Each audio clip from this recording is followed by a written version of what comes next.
Hello. Hello, guys. Hello. How are you guys doing on this fine Sunday afternoon? Morning. Well, it's midday. We dropped the episode, so... Yeah. What's the vibes, guys? Did you lie in today? Have you had a productive Sunday? Have you had a good week? Yeah. Well, I hope you've had a good week. Out. We've had a fun week. We've had a busy week, actually. We've done a lot. We've we've actually lived life. Yeah, and we've got a lot to yap about today. We've got so much to fill you in. I hope you guys are ready. No, for sure. And yeah, for those of you who don't know, my name is Hassan. This is my beautiful wife, Summer, and you are tuning in to the Summer Lovin Podcast. Woo! Woo, woo, woo, woo. Right, we are kicking things off today with a special list that Summer has curated. So basically, put together. Yeah. So what we want to start with today is essentially, I don't really know what the list is, but I'd say it's like just like things that are really good.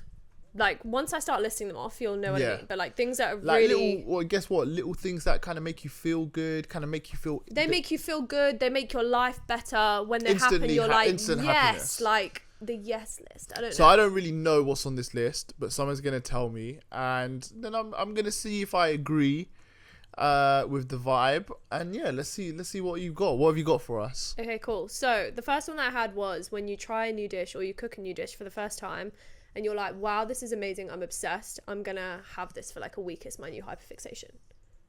What, for food? Yeah. I think more so like when you've cooked it yourself, you're like, I've made this and it's incredible, and it was easy and it was simple.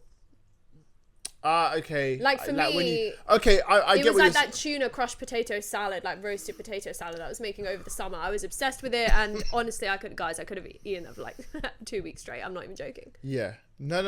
Do you know what? I get what you mean. So it's not like necessarily like you go and you're trying a recipe and that's super, like you've spent like hours like making this beautiful dinner and you're like, yeah, it's like something that is kind of quick and easy, and you try it and it's amazing. Like, yes. For example, my health and wellness bowls. Yeah, he's like obsessed with it. I don't know if so basically there's this guy on TikTok, he's a sick runner, his name's Alistair Almond, and he basically has this like health and wellness bowl, and what he does is he gets like Greek yogurt, whacks it in the bowl, he gets frozen fruits, and bear in mind he doesn't defrost it, he just whacks it in there frozen. I don't know how he's eating that, because so basically I've tried it completely it's not that frozen. It's not edible, but you're not getting a brain freeze. No. That's what I'm saying. He is literally built different, because like it's sensitive teeth on sensitivity my teeth, does not know all him. of that. Yeah, he is just a different breed. But anyway, he puts frozen fruits in there. He puts like a banana in there. He'll put like a chop an apple and put that in there. He'll put kiwis in there. He puts like so much stuff in there. But I tried it and I can confirm it is amazing. I don't always use the frozen fruits, and if I do use frozen fruits, I will just let it defrost a little bit before whacking it in. But yeah, it's actually such a sick. So like, is that the kind of thing you mean? Yeah, and then you just incorporate it. Yeah, and you're just obsessed with it, and you just, I mean, I don't really do overnight oats anymore, but I used to just overnight oats. Like literally, I would find like a new recipe and I'd just be having it for, like, weeks on it. Remember when I used to do it? I bought the mason jars. In the jar and everything. Yeah, we were obsessed with that for a bit. But anyway, so that's my first one. Okay. So next one is when you hear a song for the first time and you're like, oh my god, this is a perfect song for my playlist. Okay. Like running playlist, workout playlist, crying playlist, you know, whatever. Do you know like, what? I can relate. I think this is like the perfect song. Or like when you hear a song for the first time and then you're like, right, okay, yeah, I'm just gonna listen to this song on repeat. And I mean, I had that this week, because do you know what? It's always nice when you find a song and you haven't heard it before. It doesn't even have to be new. It could be an old song that you've just found, and then it's like, even actually, do you know what? Which I would say is even better than that, is rediscovering an old song that you like. Oh yeah. So let's say like a song that you used to listen to like back in the day. All the time. And you've just forgotten about it. And then you rediscover it. That is sensational, I have to say. Do you know, like over the summer when we were driving back from like one of the weddings, I put on Forever Young from Jay-Z's album. Yeah. And that was like that moment for me, because I used to listen to that song all the time. Oh really? Yeah. And then when it came, like when I put it back on, I was like, oh, I've miss listening to this. No, I can agree. That is actually such a warm feeling. But yeah, what else? Okay, when you've perfected your coffee order or your matcha order or whatever it is, and then you just know that that's your order from now on. Like, that's your reliable order. Yeah. I would say it's a good feeling. I wouldn't put it as, like, amazing. Like, when the barista knows your order? Yeah, I can't lie. That's lit. That is actually... Good feeling. How matcha. Good feeling. How matcha. They will look at me. Spanish? Yes. Extra sweet? Spanish, you're Pakistani. Okay, moving on. That was so when people like pick up things from you and you see them doing it or saying it and you know that it's because of you. Yeah, that is like, actually... I think it's funny. I actually pick up mannerisms a lot from people, but I definitely see when people pick them up from me as well. Mm-hmm. Like, basically everyone in my old job and my whole team, they used to just start saying God forbid because I just used to say it all the time. And I was like, yeah. And I actually picked that up from my old friend that I used to work with. I wouldn't put that as like a high, good feeling, but it is definitely, it's kind of more funny. Okay. Because you're like, oh, where have you got that from? But the thing is, I don't think I notice that kind of stuff. I notice when I pick it up from other people, but I don't think I've ever noticed. Maybe I'm not influential enough. Maybe you're not an influence. Sorry to say. Oh no. Next. Okay. The feeling when you've just said something and you look at your sibling across the table and you just both burst out laughing at the same time. Yeah, that's actually really like, well, I feel like not even when you don't even know specifically that something's going to land, and then it lands, and then you guys are literally just like, you're all just cracking up and your parents are just looking around like, what is going on? No, yeah, good. That is definitely a top tier feeling. 100%. When you're trying to tell a story but you're laughing so hard you can't get the story out.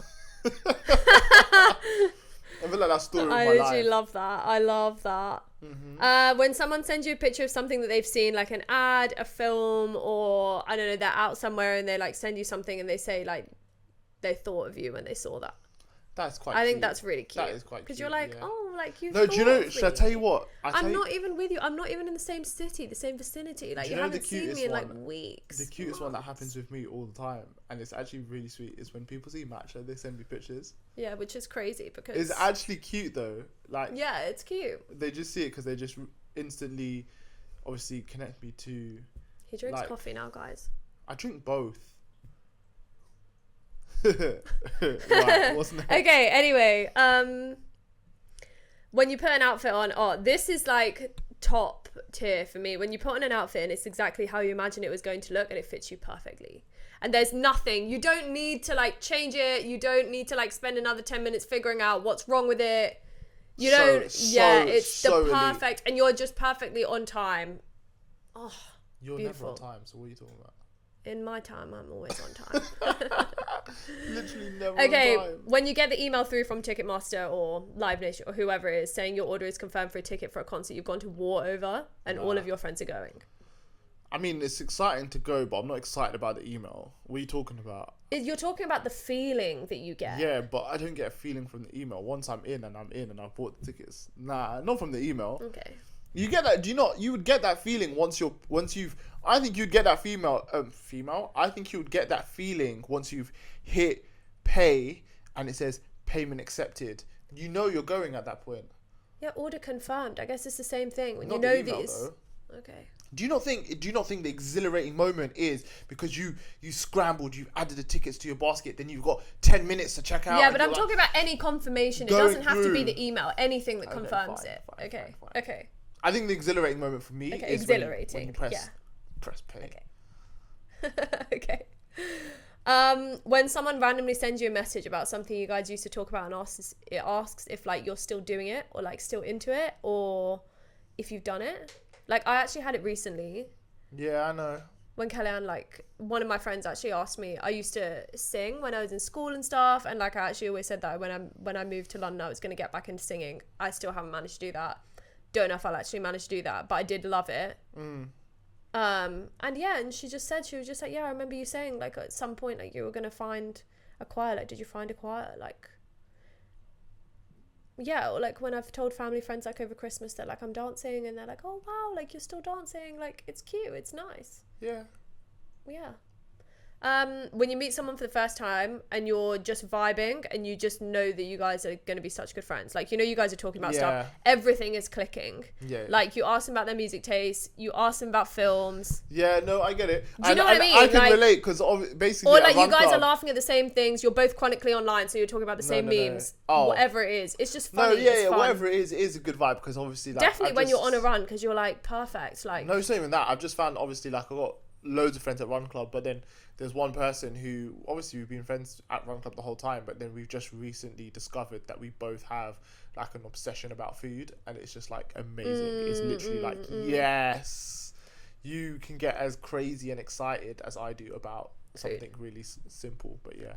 And then the last thing actually that I had was when you sit down to watch a film in the cinema and you have your popcorn, but you can feel that it's still warm in the box.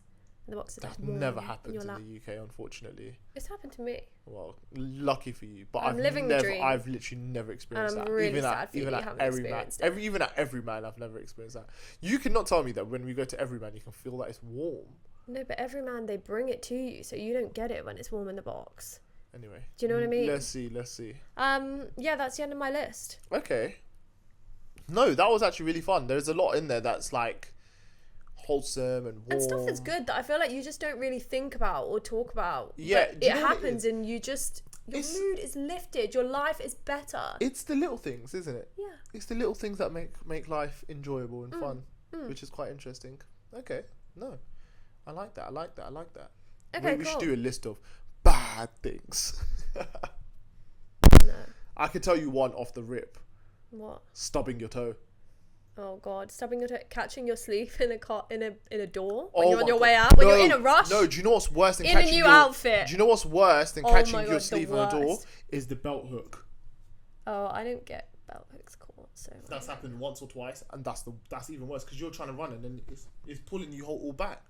Or when you think you've lost something and you look everywhere for it, and then it's literally like in the exact place where like it would usually be. That happens to you a lot, so I know you can doesn't. No. It's never where it should be. That's my problem. It's almost always where it should be, or not that far away from it. No, I think it's more of a case where it's somewhere I've put in a safe place, and then forgotten where that's. No, the place is too safe. If the place is safe, then where is it? The place is almost too safe. Why is it lost? Because I can't remember where I put it because I'm like, I've got to put this in a safe place, put it there, and then forget that that's the safe place I've allocated. Just in case anyone's honestly, that's why even me and passwords just don't go together because I make it too secure. Literally too secure. That's my problem. So yeah. I was actually thinking, with passwords, right? Sorry, this is just a random thought that's popped into my head now. Okay. They give you a criteria to create a password. Right. I wish they had, because no one does reminders anymore. Right, it's literally if you can't remember it, you just reset the password. It would be fantastic if they just told me the criteria of what I needed to create the password. What do you mean? So basically, they'll say one capital letter. Yeah. X amount of characters, X amount of numbers, and then a special character. Now everyone's throwing in the special characters as if that's super secure, right? What I'm saying is that if they just showed me that, because some of them don't require a special character, some of them do require a special character, some of them are like only 6 characters, some of them are 12 characters as mandatory, some of them even say the numbers have got to go like 1, 2, 3. You can't do that, they have to be jumbled up. But I'm saying if they told me what the criteria was for the pass, I would remember it, because I know, if that's the criteria, I would set it up like that. Oh no, but they want to make it easy for you, so they just want you to just click the link and reset it. Do you know what I mean by that point? But there's some websites now, and I think all websites need to adopt this. They don't have a password. You put your email in, right? They send you an email, or even some of it is just your phone number. So you put the phone number, or your registered email. And they send you a code. They send you a code. You put the code in, you're in, and no password required. Wow. Everyone's not that sophisticated, Hassan. No, they need to be, man. That's it. We need to advance forward. That would make me happy. Okay, add it to your list. Yeah, perfect. We're not going to talk about it again on the podcast. Sorry. I'm going to bring it back. Don't worry. It's not interesting enough. Don't worry. It's not whimsy enough, guys. Every single time a website this is a year of analog. Okay, we can't be talking about passwords. No, every single time a website that I use adds this feature, I'm going to mention it on the podcast. You're going to shout it out. 100% every time. Okay. So guys, finally we made it. to the cinema to go and watch Marty Supreme. Honestly, I was so excited. Oh my god, I actually kind of got flamed today about us watching it as well. Why? Because obviously so basically we went to watch Marty Supreme. It was sick. We'll go into that in a second. But basically, we were out with friends and we were talking about going to watch Marty Supreme, and we were like, oh yeah, we'll chuck dates in the chat or whatever, and then we'll try and organize it for us all to go together. From that initial chat that we had, I was like, I don't think it's possible because we're all so busy. And he was being really impatient. And I really wanted to watch it because you know what it is? Things go out of cinema so quickly nowadays. Marty Supreme is the complete opposite because they're still showing it now. We could go and watch it today, tomorrow. Yeah. And we could probably watch it next week. Yeah. And it's been out before Christmas, but from from when we had... But what was it that we missed seeing in the cinema? Like, what has given you this? It was John Wick. No, I don't know. I just feel like... Because for I don't example, think they go out that quickly. They're not Housemaid. I know some... Maybe it's because Everyman, but I know Everyman are not showing Housemaid anymore.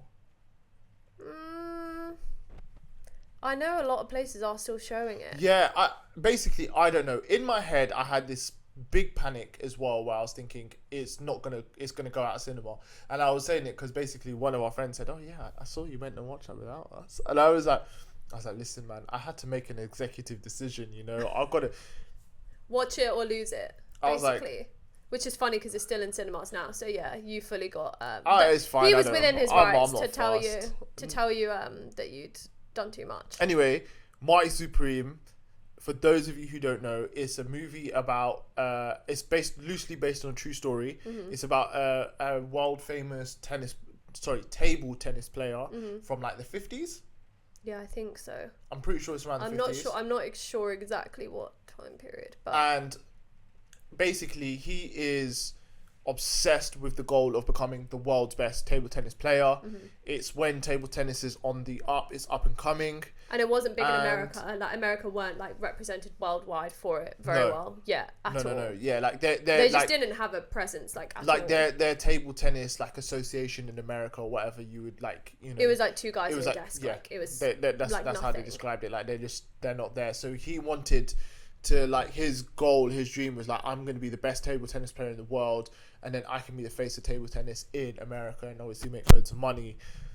And he is really, really poor, and he's really from a bit of an unfortunate background. That's what it seems anyway. Like in terms of he's not super wealthy. He's not super wealthy. His dad isn't around. Just in general, and then it was quite sad as well because his family just didn't because his uncle was around and his mum was around, and they were really against him chasing his dream in table tennis. They just wanted him to go and work in a shop where he was really no, I can make this work. And so that was a bit sad, but he is, I don't know, the pure definition of I don't give a damn, I'm going for it, and I don't care who says what, I'm going for it, even if I have to sleep on the streets.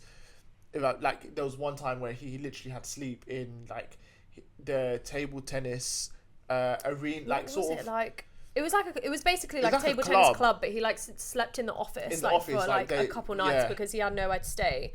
Yeah, very obsessively obsessive, ambitious, narcissistic, delusional. But he wasn't.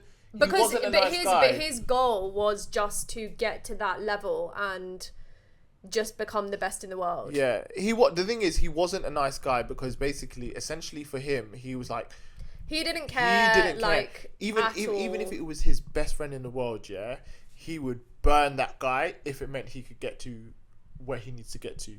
So he wasn't. I wouldn't say he's a nice guy, but there was something about that drive, wasn't it? Yeah, I think he's an interesting character because I think when you look at him as a whole, I think very obsessive about his dream but careless in general about other people in his life. I think when you're looking at, but I don't know, I mean, I don't know because there are a lot of people who are champions in sport who aren't like that, right? So I think it's different. I think all of it is his circumstance and I guess, yeah, it's his character. Do you know what? At the end of the day, really, really interesting actually you say that because, yeah, obviously when you look at professional Premiership footballers, they spend so much time away from their family, and they sacrifice a lot of family time. But I don't think. But the thing is, the difference is they're not sacrificing time to play a sport because you're a professional in that sport and you're getting paid hundreds of thousands of pounds a week to play that sport is low key different to like. You can't. I don't think you can. No, yeah, you. No, I guess you because can't, even now the most elite athletes in the world, like, let's say I don't know. I'm trying to. But think. also, they're just under different circumstances because Let's say he was Duplantis, so right? poor. The pole vault guy. Yeah. Right. Before he was known for what he was doing, he wasn't a dick to his family. Yeah. Do you know what I mean? Yeah. But I guess like the thing is, he's obviously that's just his character. It's just the way that he was. Like, yeah. But yeah, guys, you got to watch it. You've got to see it. It was good. I think like honestly, really it was like so action packed. I was like not expecting it to be like so full on. I think a lot of people said that the director, like, to be honest, like he's really well known for like doing this kind of stuff, like where all the films are like very really fast paced, really hectic. There's like a lot going on. I do think like Timothée Chalamet, honestly, fair play, because he played it so well. He was incredible. He was so good. I think his character was played really well. I think Gwyneth Paltrow played her role really well. I think her husband's role was played very well. No, I think the casting. I think like everyone, everything about it fit. Tyler the Creator was amazing. That's really cool. cool. I couldn't. A lot of people have basically said they loved his character, but they didn't think that his character seemed like he was set in that era. Which, I can sort of see that. But he's just so funny. He is literally so funny and so cool. And I thought he smashed it. He was. Yeah, amazing. No, I thought it was really good. I think, really to be honest, casting wise, everything was really, really good. I can't recommend it enough. If it is, I mean, it is still out there, so like go and watch it because even if you're like a little bit curious about it, honestly, because I do think also it was one of those films where you're just consumed for like the entirety of the film. There's not one point where you're thinking, okay, this is getting a bit slow. You are just all completely consumed, and all you're focused on is okay, how is this ending? I would say, look, the one thing I would say about Marty Supreme, as good as it was, the way they ended, the ending was it wasn't. It was just a bit anticlimactic. Yeah, but I guess also. Do you know what I mean? Because it obviously we're not going to give it away what happens, but it felt like a bit of an anticlimax. But I think is it because like you were expecting like something else? I feel like you're kind of waiting for that big sort of moment, I guess, and it kind of like does happen, but then it's also. Yeah. I guess the other thing is, I think what the film is trying to do is like show his journey to a specific moment, not a period of his life. I don't think it was like maybe. Yeah, I don't know. It Whereas wasn't I think necessarily. you're really hoping because You're hoping to see the success, the full-on success. I know a bit more about his full-on success in like real life, and it did like. He basically had a break. He came back, and then spongy rackets basically became a thing, and that was not what he was. That's not how he trained to like get as good as he was. So he like went away, and then he came back with like a different technique. But apparently, he used to just basically trash talk people so much that would make them lose.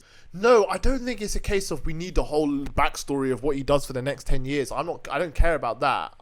It's hard. I just don't know. I just think it was just a bit of an anticlimax to the ending. I think they could have maybe tweaked that a little bit, but I do agree. I don't think it finishes the story, I guess. But yeah, there are some mad characters in it.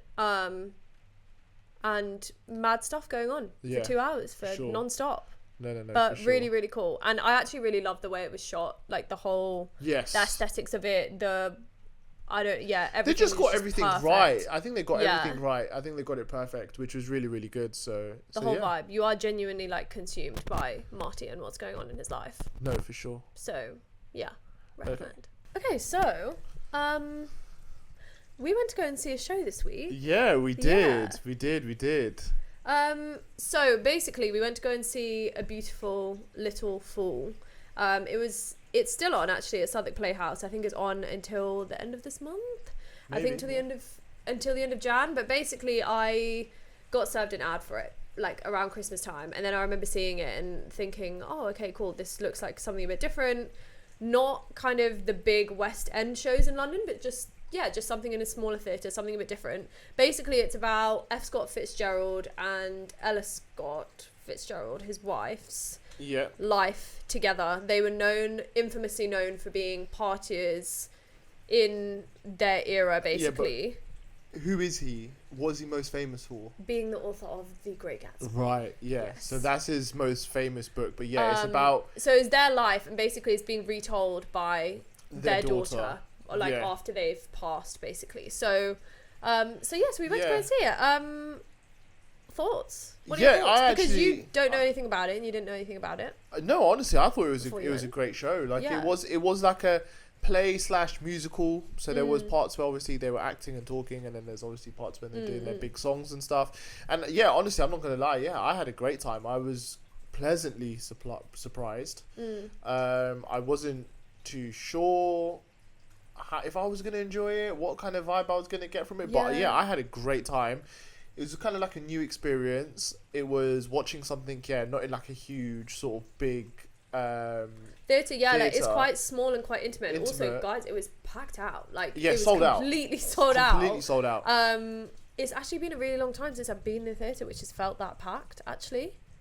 Like, I think when we went to go and see Stereophonic, it was pretty busy, but I don't think it was sold out. Sold out. It was packed. There was not an empty seat. Well, we were at the front, guys, so I was not paying attention, obviously, clearly, to what was behind. But yeah, I think like it was cool. I think it was really nice and intimate, and they actually only had 5 actors do the whole thing, and they smashed it. No, they all done really, really well. I mean, obviously, it goes through their life as husband and wife, and then obviously they've had a child and what that's like, and then obviously they grow older. One thing obviously I didn't know, and I thought we found quite interesting as well, is that basically his writing work was obviously big at a period, and then it kind of just died off very quickly, and no one really cared about like his books. Like they weren't even stocked in shops and stuff. Yeah, like even when he wrote The Great Gatsby, and The Great Gatsby was published. It wasn't big until after he had passed. Yeah, that's what happened. So when he passed, The Great Gatsby went really big, and it went really big during like the wartime. So I think this was like set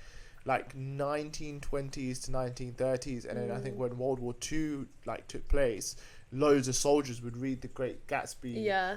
Obviously. Which is crazy because in the play he actually said, "Oh, I'd love for that to be a thing," because the way that he met his wife basically was he was in the army, and he was serving, and he was in Alabama, and then he went and he met her there.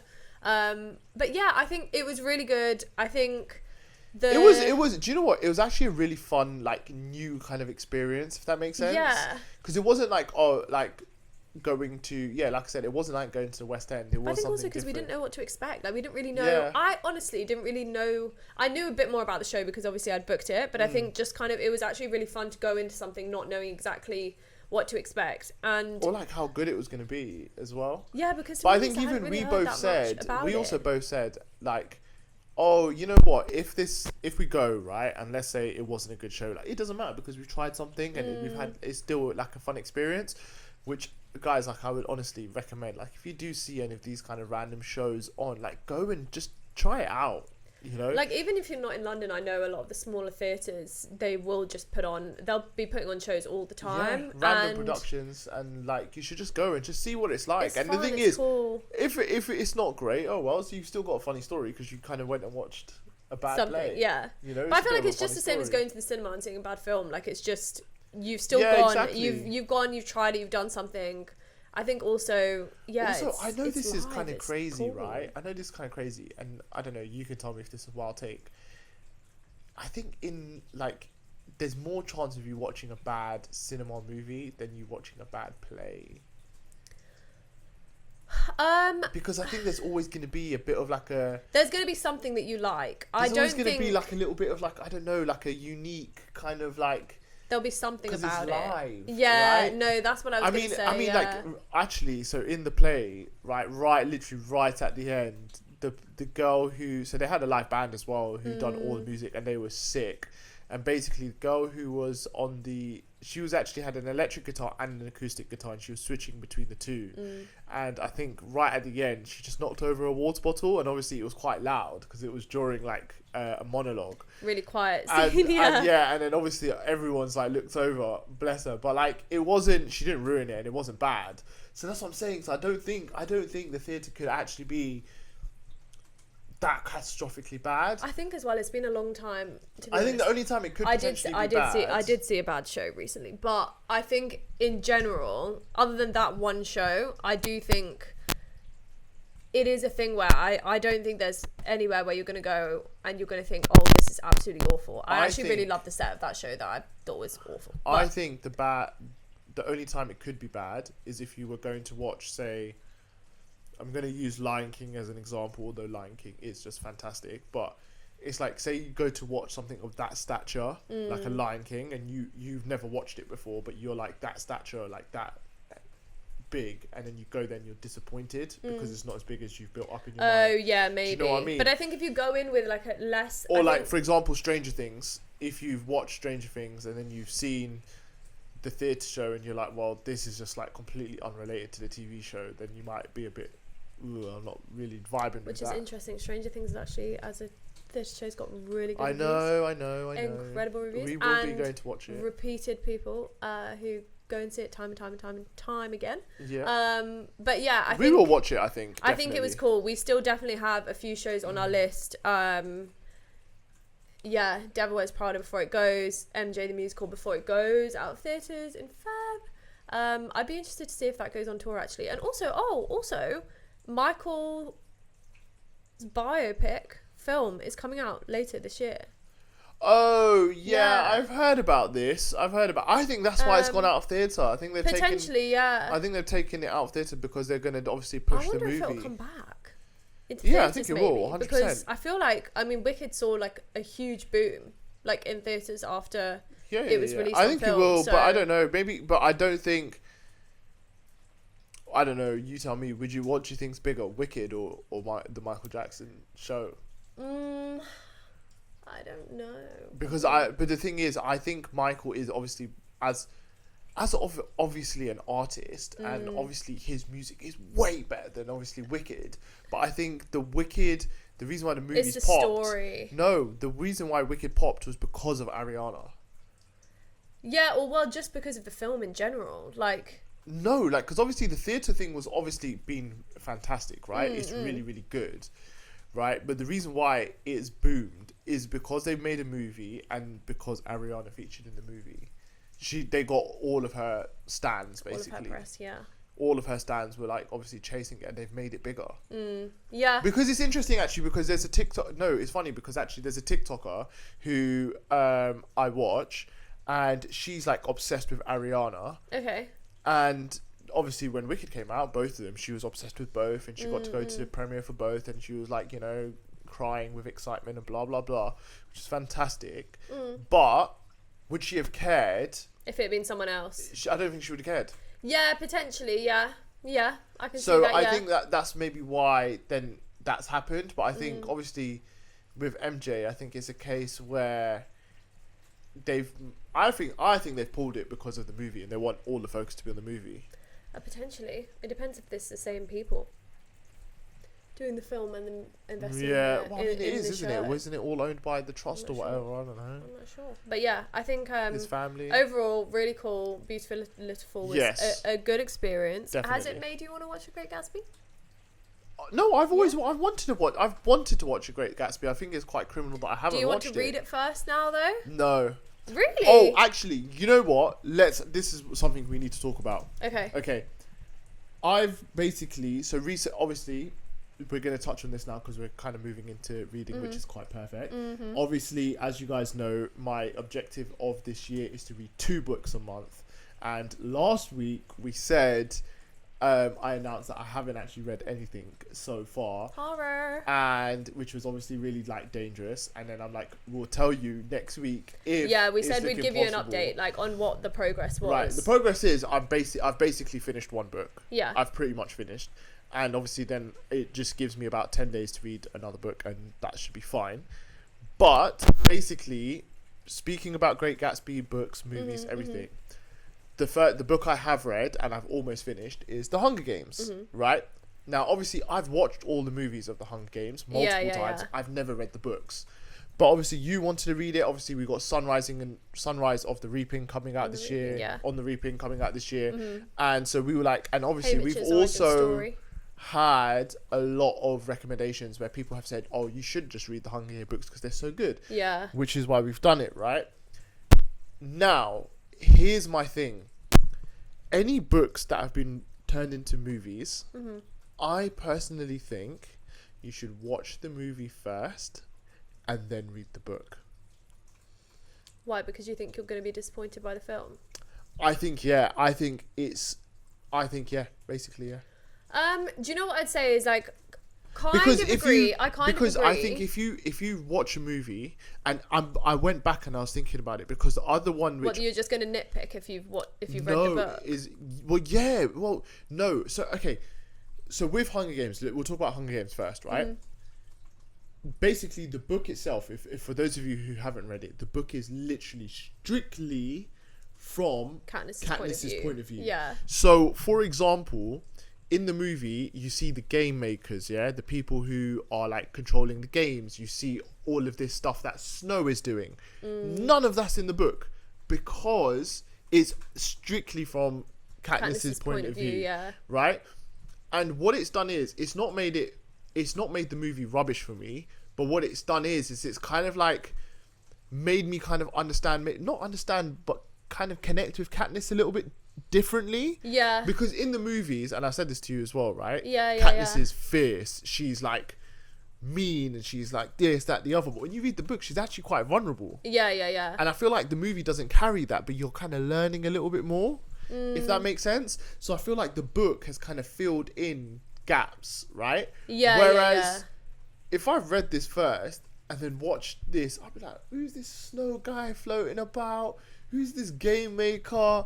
What's going on here? This Do you know what missing. it is? Hold on, that's not happened. And the thing is, I've done that because obviously the other one that I wanted to use as an example was when the Crawdads sing. Oh yeah, right? No, we both said that. Yeah. The movie is shocking, but obviously we watched the movie after reading the book, and the thing is that book is such a beautifully written book. Yeah. There's so much detail in there. It's such a really... I don't think it's a shocking film. I just think it didn't do the book justice. It was bad, man. They missed so much stuff out. But I think if you'd watched it, you'd have said, the movie's okay, because I don't think it was a fantastic movie anyway, but you'd have watched it and you'd have been like, all right, cool. And then if you picked up the book, you'd have seen all of this stuff that was like in between. Yeah, I think as well, like when built more excitement for it. Yeah, because I think when books are like so written with such richness, I think actually being able to get that across on screen is really hard.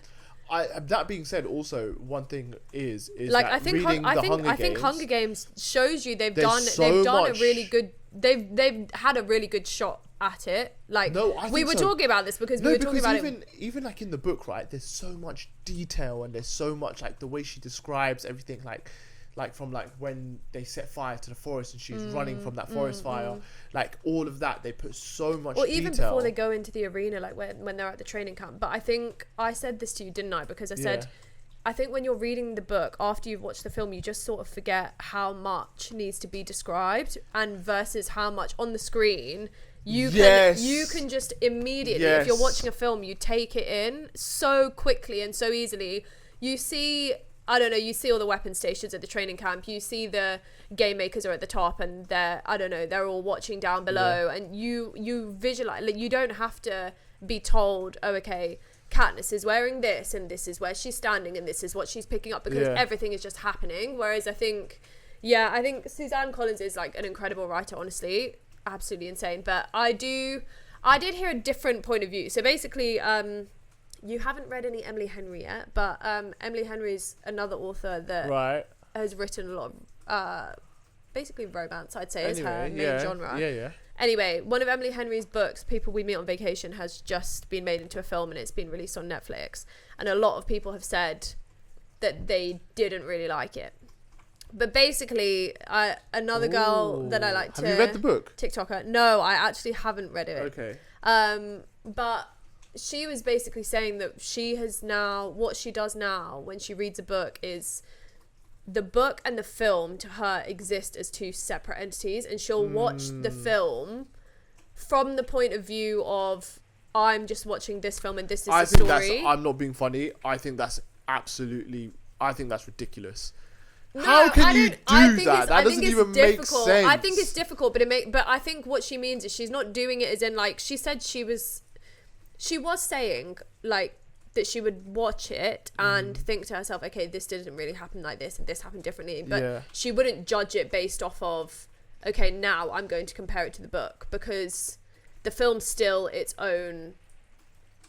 Yeah, I get it. I know. I think that's. I think one thing. How could I think that's so impossible, because once you've opened. No, because for example, it's completely impossible. Because for example, let's talk about Housemaid. Yeah, right. Housemaid has an absolutely insane twist. Yeah. At the end, if you watched either first, if you watched the movie, when you now go and read the book, you know the twist. Yeah. So how could you even do that? And vice versa, if you read the book, you know we knew what the twist was. So how can that even? How can you watch it as two separate entities? No, but I think it's judging it as two separate entities rather than sort of comparing all the time, but you can't. But I think otherwise. Hard. But I do think it's so difficult because let's say that there's truth in, because I do think it ruins your experience. Then it ruins your experience of the film, because that's why I said if you watch the film first.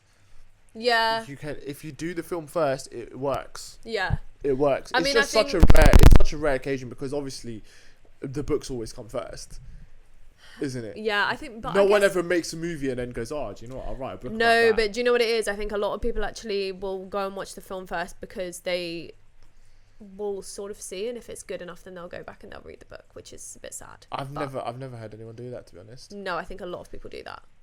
What, readers? Not readers, people in general as a population. People will go and watch a film and then they might, maybe because, I don't know, that film's like not really their genre of book that they would read. Maybe they're not really big readers. Maybe in general they don't have the time to read the book before a film comes out. Guys, let me know. Like, is that something you guys are doing? I don't think that's a thing. But I don't know, because with someone, I don't think anyone. But then for people we meet on vacation, I don't know, because if I wasn't wowed by the film, I don't know, would I then think, oh, okay, now I'm going to go and buy that book to read it? No, because you're a reader, and I love Emily. No, Henry, I think if you are a book reader, you're going to read the book. The book regardless, first. Not first, but you're going to read the book. You're not going to go and. No one's going to see a book like, I don't know. No one's going to see Harry Potter. Have you watched Lord of the Rings? Yeah. Have you read Lord of the Rings? No, I wouldn't read it though. Why though? Because it's so long. The books are so long. I'm not involved, and I didn't love the movies like that either. But then you've not loved the movies, so you wouldn't go and read the book, and you're a reader.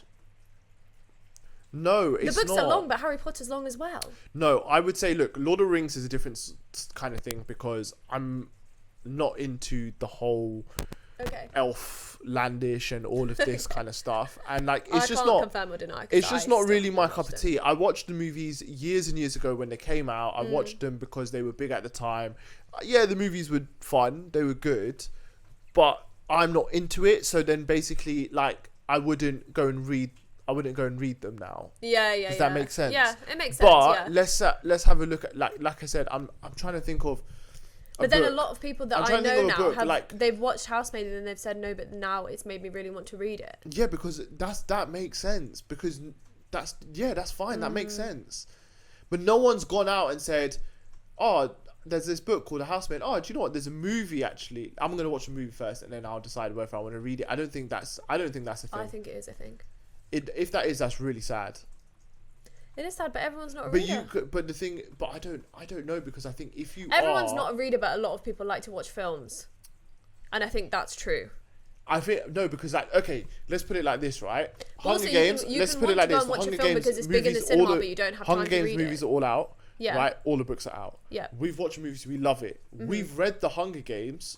Right, not because we're so obsessed with the movies, want to read the books as well. It's because people have told us, "Oh, do you know what? You should try the books. The books are really good." Yeah. So that's one. But then now the new one's coming out. We're not saying, "Oh, we'll wait to the movie, watch the movie. The movie's good. We'll read the book." We're like, "Nah, we'll read it." No, but we're readers. Yeah, I don't know. I think it's an interesting one, still guys. Sways people away. But anyway, let us know. Look, if that is you, know. I want to know if that is you. If this has reached someone who will watch a movie to determine whether they're going to read a book, please let us know. Because I need to know. Yeah. I need to know. We have picked up a new hobby, I'd say. Are we saying we or are we saying me? I think I'm going to say... Because I'm not sure how you feel about it. I don't know. Are you just doing it because I'm doing it? No, I think I'm picking up a new hobby. I think you're picking up a new obsession. I think that's what we're going to call it. No.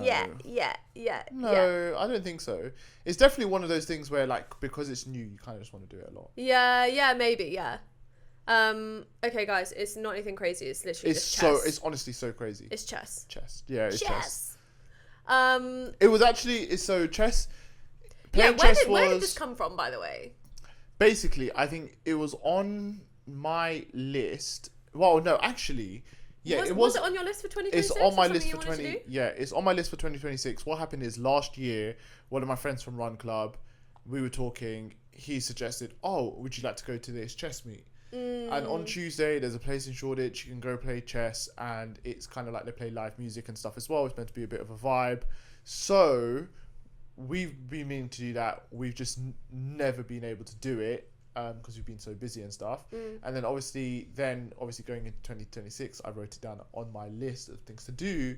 And then randomly, two of our friends at Run Club, they play chess after Run Club. Maybe there's a connection here, guys. Maybe runners also are chess players. But potentially, because there's a lot of people who are interested, who are down for it and do like playing it. So anyway, I saw them playing, and then I saw them playing the other day, and I was like, oh, like, this is sick. And then I was talking to one of my other mates, and we were like, oh, like, we should play. And then I thought, you know what, fine. I went and bought a chessboard, which is a whole another story, which I'll get to. but obviously, yeah, then bought the chessboard, and then obviously, yeah, just messaged a few peeps. And then when we were at track, I was like, yo, listen, we're going to meet up and play. Like, do you want to come through? And then we had a really good chess night. Yeah, and that's what we ended up doing on Friday night. And honestly, do you know one thing I will say? So... Obviously, you know already, I used to play chess when I was younger with my older sister. But we used to play checkers and we used to play chess. I really loved playing checkers. Checkers is just such a fun, cool game. A bit savage, I know. But there were just, with chess, I genuinely think we were just making up our own rules. Because I just think we were not... You were kids. We were kids. No, I'll just be so honest. Yeah, I thought you had to have moved all of your pawns, and all of your pawns had to be gone before you could start taking any other players. I thought you had to like only move pieces in specific order. I thought you had to go, you know, like with your cutlery, like how you go outside in. Like I genuinely thought, you know, the rook moves first, then the knight moves, then they can't leave. They can't leave until the other ones, until in order they've all gone from both sides so as well. Funny. From both sides. But do you know what it is? It's not that. So maybe it was just we got bored and just stopped playing. But I just did not really have the patience, and then we kind of went from chess to really aggressively and competitively playing Uno. So. But what I would like to say is, so you played for the first time properly on Friday. Friday. What did you think? I thought it was really cool. Okay. It just made me want to get better. Okay. And smarter and faster. Okay. Because I think definitely, so I was playing with one of our friends, Fads, and she basically said that what she does is she's always, I mean, I guess that you just do this in chess anyway. You're always predicting what the other person's moves are, and there are just so many variables and ways in which they could move, and so many ways in which they could get you. Now that I know all of the moves and whatever every single piece can do, like, I mean, first of all, my eyes are literally opened to all of the possibilities, but I do think it's really cool, and I think just in general, chess is just such a cool skill to have. I think it's just one of those things where board games and card games definitely are one of those things where you can just switch off and you genuinely have to just concentrate and be in it to focus and to get better and to enjoy it. And yeah, I really liked it. No, okay. So I'm glad. I don't know whether it would be something I do all the time, but definitely, I mean, right now it's like the perfect season. It's like, it's cold, it's rainy, we're inside. It gives me like very cozy. It gives me like very cozy winter vibes. I think it's something. Does it give cozy winter vibes? I'm not sure, but I just like. And it's cool because you can play it with so many different people. Anyone else who knows how to play chess, but we know now that a lot of our running friends know how to play chess, so it would be cool. No, it's honestly, it was really good fun. Like, obviously, I dropped a message to one of the guys at How Matcha, because obviously, like, we're mates and stuff, and I was like, oh, are you there? And he was like, yeah. And I was like, do you want a game? He was like, yeah. So then I just pulled up to how much and we played a game, and it was actually quite funny because obviously other people in the cafe and stuff like that were like coming over to watch us play and seeing what we were getting up Also, to. it's cool because it's something else that you can do with someone else without it needing a lot of effort. It's like, you know, so how you're not asking someone to go for a run. You're not asking someone to like specifically go somewhere. You just need like you guys and a ball. Although it's interesting because we did say, I said it's fun, like it felt fun, playing felt fun, but one of our friends was like, nah, it doesn't really feel like fun. It feels, because obviously you're concentrating, brain power.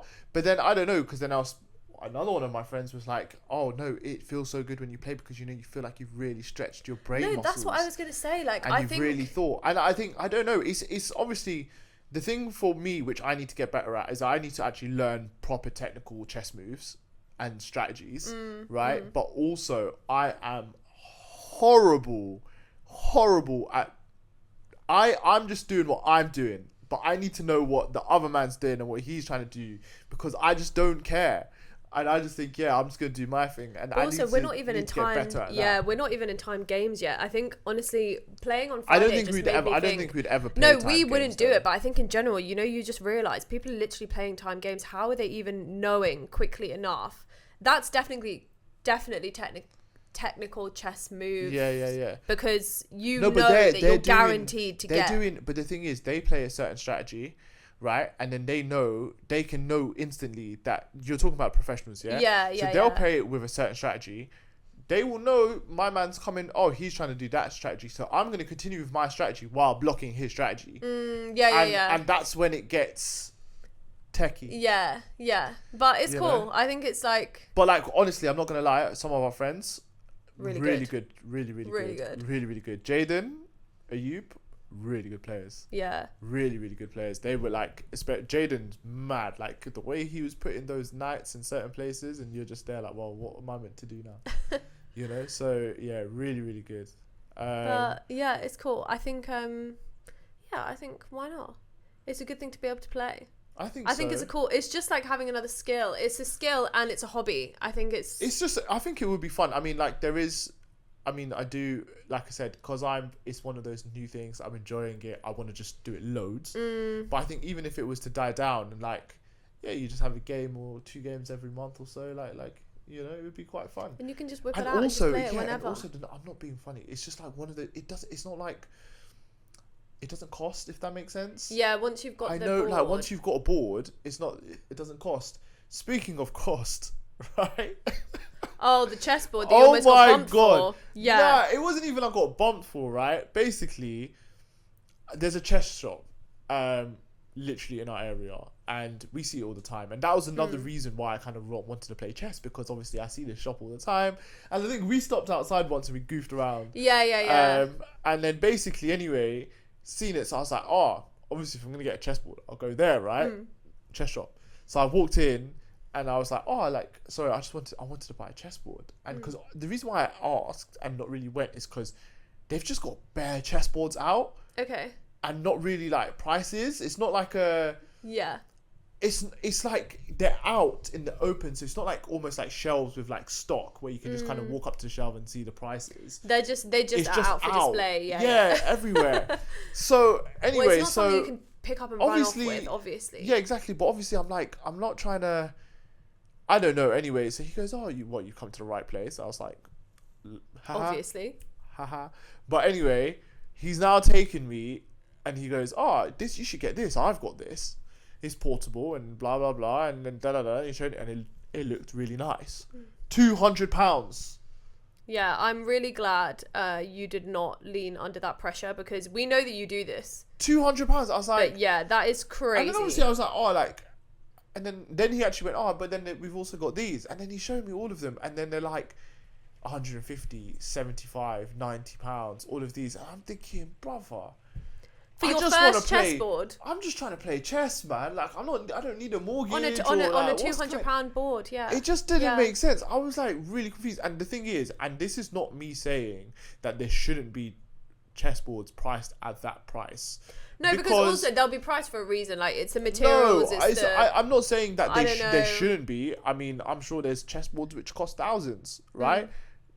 by all means have those high prices, but it was just, I don't know. I don't know what I gave off that he thought when I walked through that door that, yo, my man's dropping two bills. Yeah, I don't know what I don't know what vibe you were giving, because. But then anyway, and then I'm standing there kind of awkwardly because the thing what I didn't want to know what the part where I struggled with, what I didn't really know what to say was, how do I just tell this man I'm not paying £200? I want it's something. Worse because he said to you, I've got this, so kind of. And you know the crazy thing was, the funny thing was, right? Obviously, in my head I was like, yeah, max £15. Right, and then obviously I'm scanning around, and all I'm seeing is, I think the lowest I saw was $59.99 on a tag, right? And these tags are like, my eyesight's good, but it's kind of hard. Like I can't see small things far away, so I'm just trying to like anxiously look around, and then I look down, and then I just see this tag, and it says £20. So I was like, you got this in a smaller size, right? And then he went, no. Yeah, I'm glad you didn't get bumped. Well done.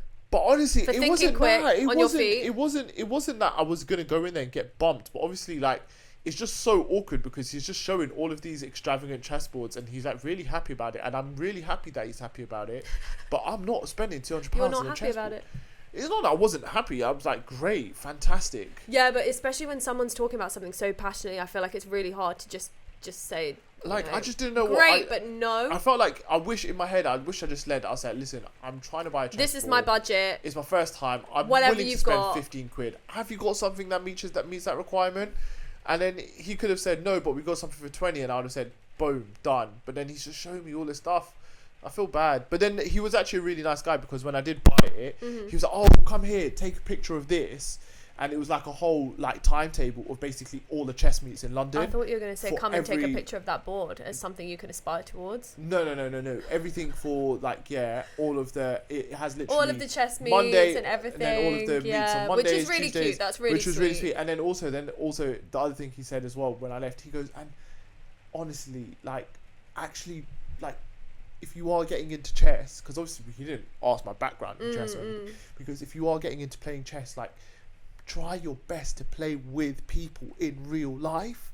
He goes, I know it's really good to play on the phone and it's really good practice, but it's just addictive and lame. Like, play with people in real life. Do you know what's crazy as well? And I was like, that was actually...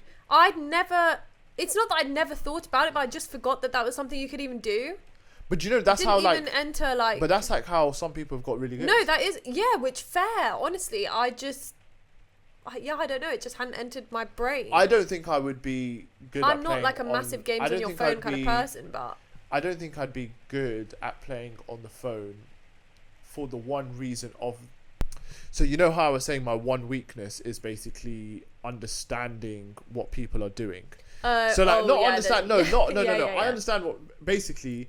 It's what not their next move could potentially be based off of what you're doing, basically. Sort of, yeah. Like say for example, I might move the queen there, and sometimes I will miss that person's got a bishop that can kill me straight away. Silly mistakes, right? But sometimes that's the part I struggle with, is like trying to sit there and plan and think, okay, if I move this, what are the possibilities, right?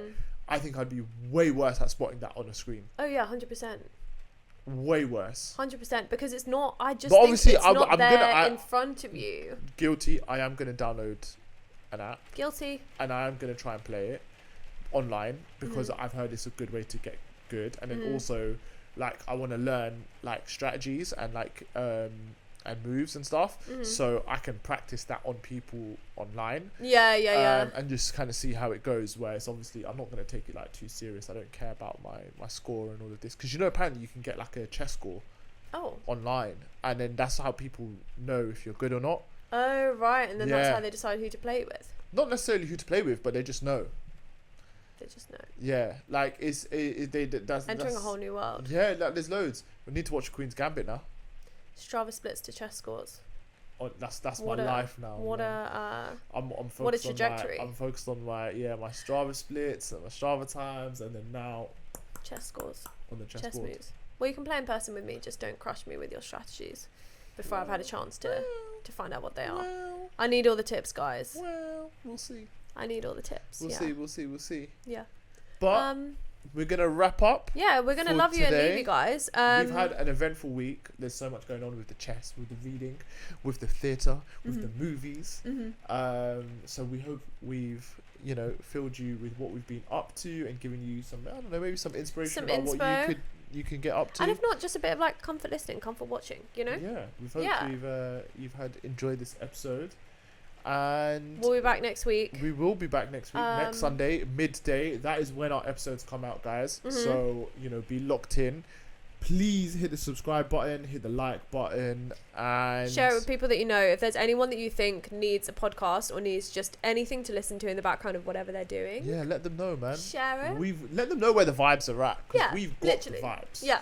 So just come through and enjoy the vibes. That's what we're saying. Yeah. But yeah, we'll love you and we'll leave you and we will see you guys next week.